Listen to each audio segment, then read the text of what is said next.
أعوذ بالله من الشيطان الرجيم. بسم الله الرحمن الرحيم. إن في خلق السماوات والأرض واختلاف الليل والنهار والفلك التي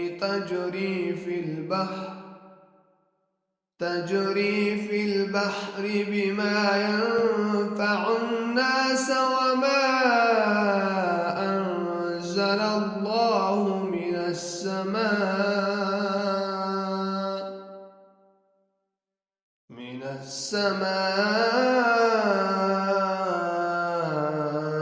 من ماء فأحيا به الأرض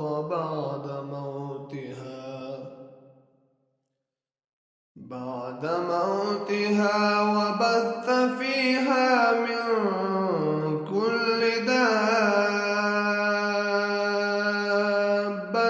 وتصريف الرياح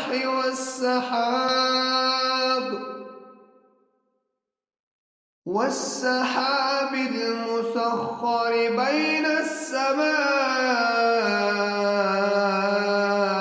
والأرض لآيات لقوم يعقلون.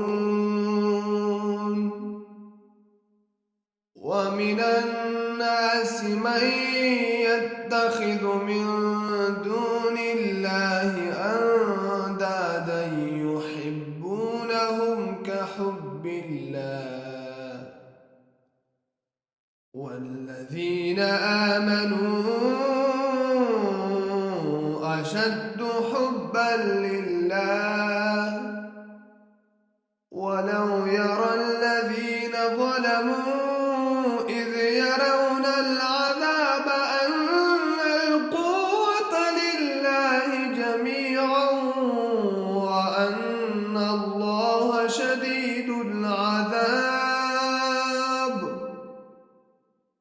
إذ تبرأ الذين اتبعوا من الذين اتبعوا ورأوا العذاب وتقطعت بهم الأسباب. وقال الذين اتبعوا لو أن لنا كرة فنتبرأ منهم كما تبرؤوا منا